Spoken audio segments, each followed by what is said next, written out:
ભારતીય વિદ્યાર્થીઓને વિદેશમાં ભણવાનો ચસ્કો લાગ્યો છે. આ વાત જ્યારે હું કહી રહ્યો છું એમાં કોઈ અતિશયોક્તિ નથી, કારણ કે આંકડા જ કંઈક આ પ્રમાણે કહી રહ્યા છે.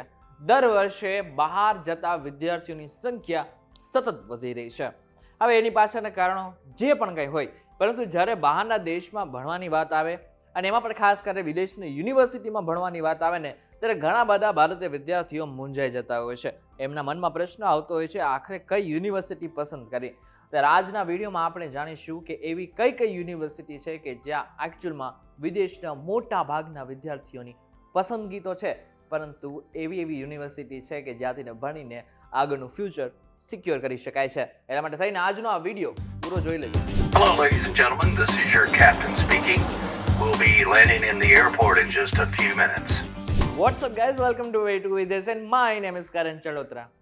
2019 પહેલા એટલે કે કોવિડ પહેલા વિદેશ જતા જેટલા પણ વિદ્યાર્થીઓ હતા ને એની સંખ્યા ઘણી વધારે હતી, પરંતુ જ્યારે કોવિડ આવ્યો ને એ સમયગાળા દરમિયાન જે વિદ્યાર્થીઓ બહાર જતા હતા ને એની સંખ્યામાં સીધો મોટો ઘટાડો થયો. 2019માં 5,86,337 વિદ્યાર્થીઓ વિદેશ ગયા હતા, જ્યારે 2020માં સંખ્યા ઘટીને માત્ર 2,59,655 થઈ. ત્યાર પછી 2021માં 4,44,000, 2022માં 7,50,365 અને 2023માં સંખ્યા સીધી 8,92,989 સુધી પહોંચી ગઈ. અને અત્યાર સુધીના રેકોર્ડની આમ કઈ વાત કરીએ એટલે કે 2017 થી અત્યાર સુધીની વાત કરીએ ને તો 2017માં 4.54 લાખ, 2018માં 5.17 લાખ, 2019માં 5.86 લાખ, 2020માં 2.59 લાખ. આંકડાઓ જ બતાવે છે કે કેવી રીતના COVID-19 ને છોડીને જે સંખ્યા વિદેશમાં ભણવા જવાના વિદ્યાર્થીઓની છે ને એ વધતી જ ગઈ છે.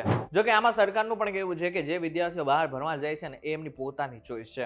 હવે એ બાબતે એમ ના કહી જઈ શકાય કે આપણા દેશમાં શિક્ષણ સારું નથી. જો કે આપણા દેશના શિક્ષણની જો વાત કરીએ તો આપણા દેશમાં અમુક એવી યોજનાઓ પણ છે કે જેના કારણે જે વિદ્યાર્થીઓ બહાર ભણવા જઈ રહ્યા છે ને એ આપણા દેશમાં જ ભણે.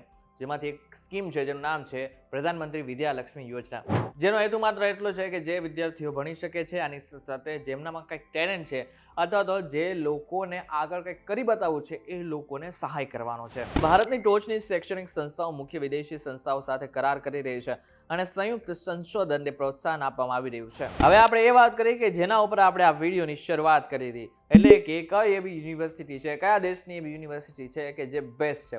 હવે આમ જોવા જઈએ તો સામાન્ય રીતે તમને ખબર પડી ગઈ હશે કે અમેરિકા જે છે એ સૌથી પહેલા ક્રમ ઉપર આવે છે. આ બાદ કેનેડા અને યુરોપિયન દેશોની યુનિવર્સિટી માટે પણ ભારતના જેટલા પણ વિદ્યાર્થીઓ છે એ ઉત્સાહિત હોય છે. હવે QS વર્લ્ડ યુનિવર્સિટીઓ વિશ્વની ટોચની સંસ્થાઓની યાદી બનાવવા માટે જવાબદાર છે. 2025માં આને જ એક રિપોર્ટ બહાર પાડ્યો હતો, જે મુજબ અમુક એવી યુનિવર્સિટી છે કે જે બેસ્ટ છે. જેમાં સૌથી પહેલા છે MIT એટલે કે મેસેચ્યુસેટ્સ યુનિવર્સિટી ઓફ ટેકનોલોજી. આ બાદ ઇમ્પિરિયલ કોલેજ ઓફ લંડન, એ બાદ હાર્વર્ડ યુનિવર્સિટી અને ઓક્સફર્ડ યુનિવર્સિટી, જે બાદ Cambridge University, Stanford University, Swiss federal institution of technology, national university, UCL એટલે કે યુનિવર્સિટી કોલેજ લંડન, અને આ બાદ કેલિફોર્નિયા ઇન્સ્ટિટ્યૂટ ઓફ ટેકનોલોજી. પરંતુ હવે વાત કરી લઈએ કે એવા દેશોની કે જ્યાં ભણવું પણ સારું માનવામાં આવે છે. એટલે તમને તમારી સ્ક્રીન ઉપર એક ચાર્ટ દેખાતો હશે, એ ચાર્ટમાં તમને દેશ અને દેશની સામે તમને અત્યારે યુનિવર્સિટી દેખાતી હશે.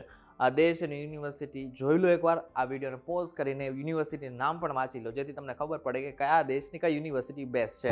આજના વિડીયોમાં આપણે જાણી લીધું કે વિદેશની યુનિવર્સિટીમાં ભણવું હોય તો કઈ યુનિવર્સિટીમાં ભણવું જોઈએ, કેટલી સંખ્યા છે, કેટલા લોકો અત્યાર સુધી બહાર ભણી ચૂક્યા છે, એ બધી જ વાત કરી દીધી. પરંતુ હવે તમારે એક કામ કરવાનું છે, વિડીયોને મેક્સિમમ લોકો સુધી પહોંચાડી દેવાના છે, જેથી એમને પણ ઇન્ફોર્મેશન મળતી રહે. વિડીયો પસંદ આવે તો વિડીયો લાઈક અને શેર જરૂરથી કરજો.